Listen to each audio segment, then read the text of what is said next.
¿Sabías que lo que hoy comes envuelto en papel era, hace siglos, una bebida amarga reservada para dioses y rituales sagrados?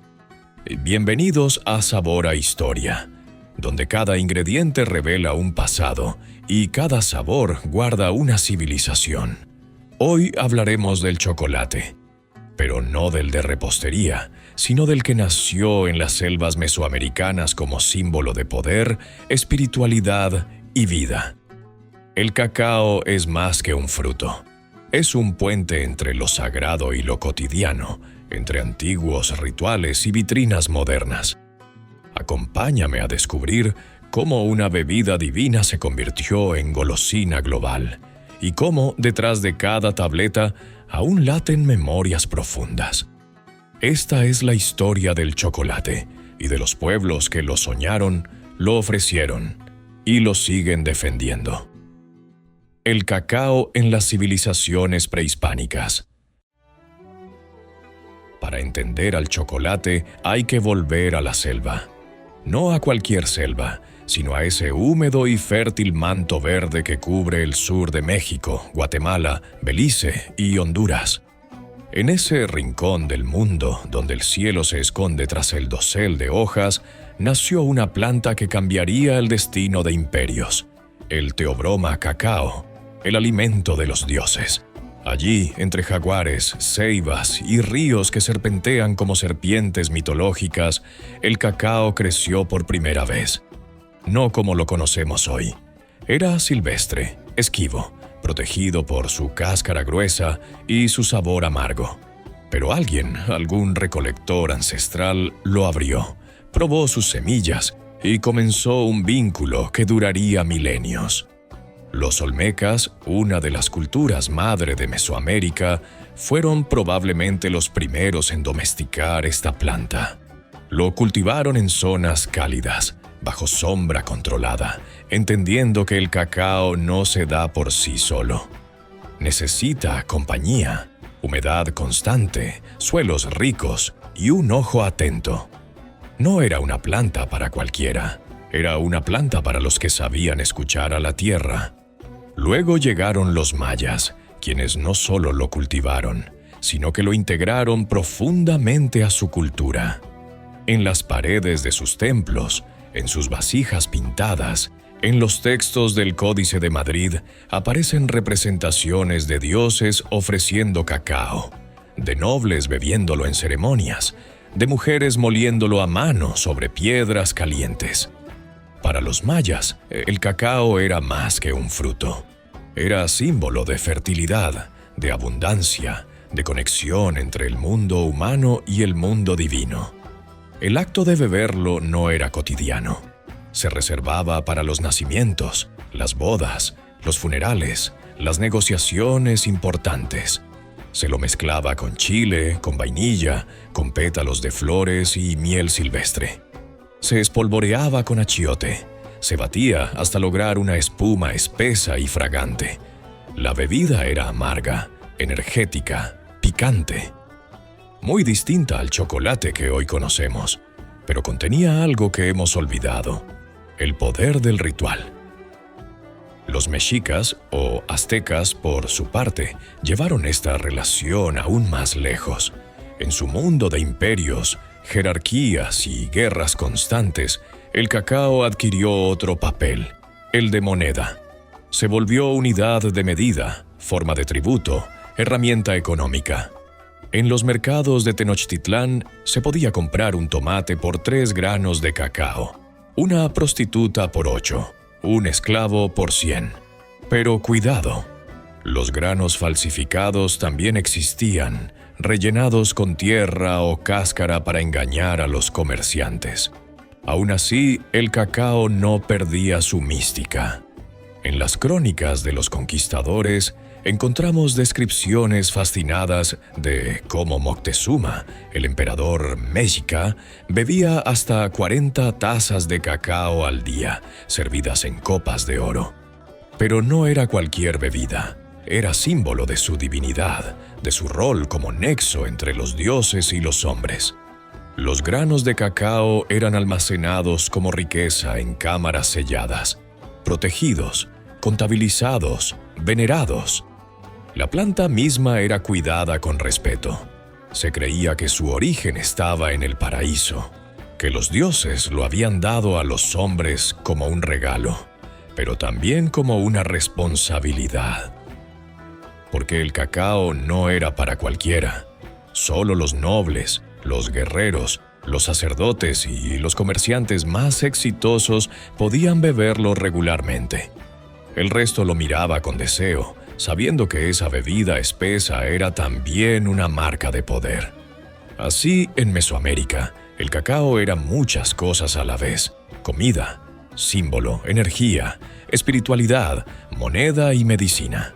Una semilla que valía más por su significado que por su sabor. Era un lenguaje, un código compartido entre humanos y dioses, y quizás también una semilla de destino.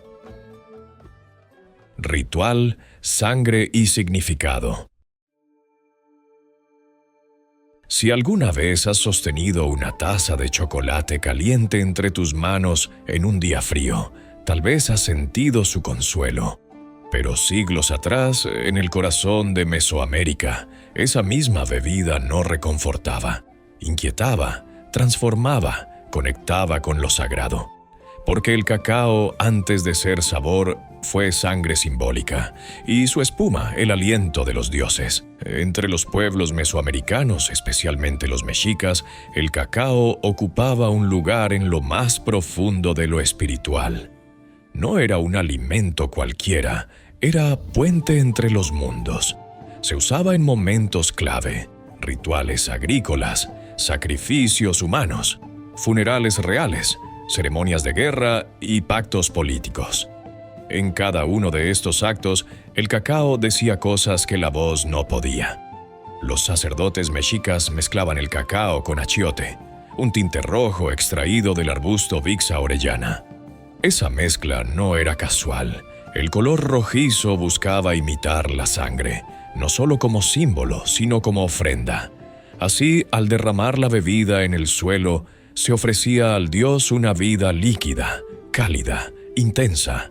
En los códices vemos vasijas de cacao junto a corazones recién extraídos en ceremonias de sacrificio. No era una bebida para el placer, era una bebida para el tránsito, para sellar el paso del alma al otro mundo, para honrar a los dioses con lo más preciado. Y no solo se usaba en la muerte, también en los comienzos, bodas, nacimientos, pactos de alianza. El cacao funcionaba como un sacramento, una promesa líquida. Se creía que beberlo junto a otro unía destinos, que un sorbo compartido era más fuerte que cualquier palabra. En las comunidades mayas, el cacao tenía incluso género y personalidad. Era masculino o femenino, joven o anciano, dependiendo del contexto ceremonial. En algunos rituales se le cantaba, en otros se le rezaba y siempre se le respetaba. Pero el cacao no solo pertenecía a lo sagrado, también tenía un rol muy concreto. Era energía, contenía teobromina y cafeína, aunque eso no lo sabían en términos químicos, y su efecto era inmediato. Despertaba, estimulaba, encendía el cuerpo. Por eso era la bebida de los guerreros antes del combate. Una infusión espesa, caliente, con chile, que preparaba no solo el cuerpo, sino el espíritu. Era, de algún modo, una armadura invisible. También era medicina. En los textos coloniales escritos por frailes españoles, se recogen usos terapéuticos del cacao indígena. Para aliviar fiebres, como afrodisíaco, para curar heridas internas. Algunas veces se mezclaba con miel, otras con tabaco, otras con hierbas locales. El conocimiento era vasto, transmitido de generación en generación por curanderos y parteras, por abuelas sabias y médicos del pueblo. En ciertas regiones, el cacao se inhalaba en polvo como parte de rituales chamánicos. En otras, se comía crudo para provocar visiones.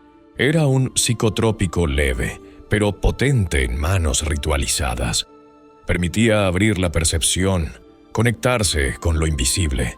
entrar en diálogo con las fuerzas que habitaban la selva, el cielo, el inframundo. De hecho, el cacao no era solo parte del mundo visible, tenía su propia deidad. Entre los mayas, el dios Ecchuá era patrono de los comerciantes y del cacao. Se le representaba con una lanza en una mano y una rama de cacao en la otra. A él se le ofrecían danzas, plegarias y, por supuesto, bebidas. Así, el cacao era el protagonista de una cosmología líquida. No se lo tomaba por hambre, se lo tomaba para conversar con el destino. Imagina el silencio profundo de una ceremonia nocturna en un templo maya, el sonido de los tambores lejanos, el humo del copal subiendo al cielo, y en el centro una vasija de barro, humeante, llena de cacao espeso, rojo como la sangre, agitado con ramas para hacer espuma. Eso no es solo una escena, es una visión del mundo. En Mesoamérica el cacao hablaba, decía lo que el corazón no podía, era palabra líquida, era alma compartida. La llegada de los españoles y el cambio global. Cuando los españoles desembarcaron en las costas del Nuevo Mundo, no solo buscaron oro y gloria, se encontraron con un universo simbólico donde los alimentos hablaban de dioses, cosmos y poder. Y entre esos alimentos el cacao llamó su atención, aunque no lo entendieron de inmediato. Imagina por un momento el primer sorbo europeo de aquella bebida espesa, amarga, picante, servida en vasijas ceremoniales, ofrecida con solemnidad. Para los conquistadores, acostumbrados al vino y al pan, al azúcar y al trigo, fue una experiencia desconcertante. Lo que los pueblos originarios veían como un regalo divino, los españoles lo percibieron como un gusto exótico, incluso repulsivo. Pero la sorpresa inicial pronto se transformó en fascinación, porque en esa bebida había algo más que sabor, había fuerza, había misterio, había poder. El primer contacto entre el cacao y Europa no fue con bombones, sino con una bebida ritual que, al llegar a los conventos y cortes, comenzó un proceso de transformación. Las primeras en adaptarla fueron las monjas. En los conventos novohispanos, sobre todo en Puebla y Oaxaca, las religiosas comenzaron a experimentar. Añadieron canela, clavo, anís y, finalmente, azúcar. Ese fue el giro que lo cambió todo. El cacao endulzado se convirtió en un fenómeno. Pasó de bebida ritual a moda aristocrática, de altar a salón, de templo a trono. En las cortes europeas del siglo XVII, ninguna reunión elegante estaba completa sin una taza de chocolate caliente. Se servía en loza fina, con cucharillas de plata, entre abanicos y pelucas empolvadas. Luis el XIV, el Rey Sol, lo bebía. María Antonieta lo exigía. La nobleza francesa, española, italiana y vienesa lo convirtió en símbolo de estatus, de sensualidad, de sofisticación. En la literatura galante, el chocolate aparece como afrodisíaco. En los cuadros barrocos es parte del banquete. En los tratados médicos se lo comienza a elogiar como fortificante del cuerpo y el ánimo. Pero con esta expansión vino también una pérdida profunda. El cacao en Europa fue separado de su alma indígena. Se olvidaron sus cantos, sus rituales, su simbolismo. Se le arrancó el espíritu. Se convirtió en un producto exótico, en mercancía, en objeto de consumo. Su conexión con la tierra y los dioses fue borrada y reemplazada por el lenguaje del mercado y la moda. Las vasijas mayas se convirtieron en tazas de porcelana. La espuma ceremonial en decoración. Lo que antes se tomaba con respeto, ahora se servía como entretenimiento. Y, sin embargo, el cacao conservaba parte de su poder. Aunque ya no se invocara a Ecchuá, aunque no se pintara con achiote ni se vertiera en la tierra, seguía siendo una bebida cargada de historia, de memoria, de profundidad no dicha. Con el tiempo surgieron casas especializadas. En París, en Viena, en Madrid, los primeros cafés y chocolaterías comenzaron a ofrecer nuevas formas de cacao, mezclado con leche, con nata, con almendras. Se inventaron utensilios especiales, molinillos, chocolateras, jarras de cobre. El chocolate dejó de ser solo líquido y empezó a solidificarse. Nacieron las primeras pastillas prensadas. Este proceso de transformación no fue solo cultural, también fue tecnológico. En el siglo XVIII se diseñaron prensas capaces de separar la manteca de cacao del polvo. Ese fue el comienzo de la industria moderna del chocolate. Pero volvamos un momento a los orígenes, porque mientras en Europa el chocolate se volvía moda, en América aún era memoria viva. Aún se tomaba en vasijas de barro, aún se mezclaba con chile en pueblos indígenas que resistían la colonización no solo con armas, sino con sabores.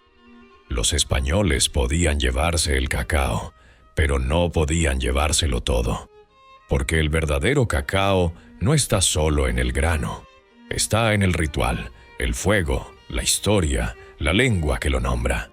Y aunque fue transformado, reinterpretado y reempaquetado, el cacao nunca perdió del todo su fuerza original. Se infiltró en los palacios, sí, pero con él entró también un susurro del mundo indígena. Cada taza en Europa llevaba, sin saberlo, un eco de Mesoamérica. Colonialismo, explotación y expansión. A medida que el chocolate se consolidaba como símbolo de elegancia en las cortes europeas, su producción comenzó a industrializarse. Pero para sostener esa demanda creciente, las tazas reales, los dulces artesanales, las golosinas en expansión, Europa recurrió a una vieja receta, la colonización. Ya no bastaba con el cacao mesoamericano. Había que plantar más, mucho más, en más lugares, más rápido, más barato. Así comenzaron las plantaciones coloniales en el Caribe, en Brasil, en Venezuela, Ghana, Costa de Marfil, Nigeria, tierras fértiles que pronto se poblaron de monocultivos de cacao. Pero esas tierras no se cultivaban solas. Con la expansión del cacao llegó también la explotación humana. Primero, los pueblos indígenas fueron forzados a trabajar en condiciones brutales. Más tarde, los esclavos africanos llegaron por millones para mantener el ritmo que Europa exigía. En estas plantaciones, el cacao dejó de ser ritual. Ya no era sagrado. Se convirtió en mercancía pura, en toneladas que se contaban, en sacos que se pesaban, en cifras que alimentaban imperios.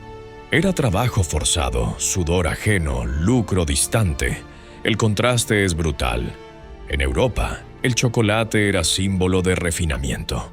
En las colonias era símbolo de sometimiento. Se crearon rutas comerciales enteras alrededor del grano. Se fundaron compañías coloniales que controlaban su cultivo, su transporte, su venta. El cacao se volvió parte de la economía global, pero sus beneficios estaban lejos de quienes lo producían. Y así, lo que empezó como alimento de dioses se convirtió en la cara dulce de una historia amarga. Durante los siglos XVIII y XIX, el cacao fue testigo silencioso de las transformaciones más profundas del mundo moderno. Se volvió parte del sistema capitalista naciente, del colonialismo extractivista, de la desigualdad estructural que aún hoy persiste. Las innovaciones técnicas siguieron su curso. La invención del chocolate con leche en Suiza, la barra sólida en Inglaterra, el praliné en Bélgica, las primeras fábricas industriales en Holanda y Alemania. Nacieron las grandes marcas, Lindt, Cadbury, Nestlé. Detrás de cada una había una cadena invisible de trabajo infantil, de salarios injustos, de territorios expropiados. Y sin embargo, en medio de esa oscuridad, algunas comunidades resistían. En las selvas de Centroamérica y Sudamérica, ciertos pueblos seguían cultivando cacao criollo, no para exportar, sino para preservar, para beberlo como sus abuelos, para molerlo con metate, para mezclarlo con maíz, con miel silvestre, con flores, como un acto de memoria, de dignidad, de identidad. Porque el cacao es también eso, resistencia cultural. El chocolate hoy, industria y memoria. Hoy el chocolate es omnipresente. Lo encontramos en todos los rincones del planeta, en miles de formas. Bombones de lujo, tabletas industriales, galletas, helados, untables, cereales, bebidas instantáneas. Lo consumen niños y adultos, ricos y pobres, en celebraciones, en regalos, en soledad, en amor. Pero esa universalidad oculta una paradoja. Nunca antes se ha producido tanto chocolate, y nunca antes el cacao ha estado tan alejado de quienes lo veneraron. Más del 70% del cacao mundial proviene de África Occidental, especialmente de Ghana y Costa de Marfil. Millones de pequeños agricultores cultivan este grano en condiciones difíciles. Muchos viven con ingresos por debajo del umbral de pobreza. Los intermediarios se quedan con gran parte del valor. Las grandes compañías multinacionales controlan la cadena de distribución. Los precios fluctúan según mercados lejanos, ajenos a la realidad de quienes cosechan. Y sin embargo, en medio de esa sombra, algo nuevo, o quizás muy antiguo, comienza a despertar. Una corriente de chocolateros, productores y consumidores está rescatando el alma original del cacao. Son los defensores del chocolate artesanal, del comercio justo, de la trazabilidad transparente. El movimiento Bean to Bar, del grano a la barra, busca acortar la distancia entre quien cultiva y quien consume. Se privilegian granos criollos, procesos ancestrales, fermentaciones naturales, tostados suaves. Cada tableta se vuelve una historia, de origen, de respeto, de calidad. Surgen cooperativas indígenas que producen cacao sin químicos, que protegen las selvas, que rescatan variedades locales olvidadas por la industria. En países como México, Perú, Colombia, Ecuador o Bolivia, el cacao vuelve a ser parte del tejido cultural, no solo económico. Se vuelve a moler en metate. Se vuelve a infusionar con chile, con canela, con flores.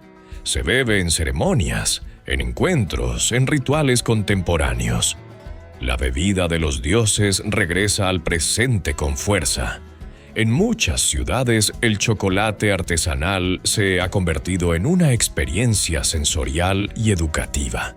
Se enseña su historia, se explica su geografía, se degusta como un vino, observando color, textura, aroma, persistencia. Cada grano tiene terroir, como las uvas. Cada barra puede contar el clima, el suelo, la comunidad de donde proviene. En las ferias gastronómicas, en los mercados locales, en las redes sociales, nuevas generaciones de chocolateros están resignificando lo que significa comer chocolate.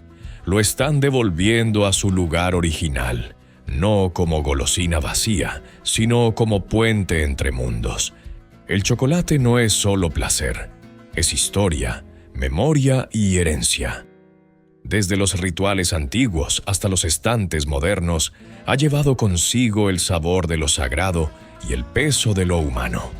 Cada bocado puede ser una forma de recordar, de honrar a quienes lo cultivaron, de reconectar con nuestras raíces. Esto fue Sabor a Historia. Si este viaje te dejó pensando, suscríbete, comparte y acompáñanos en el próximo capítulo. Seguimos cocinando la historia, un sabor a la vez.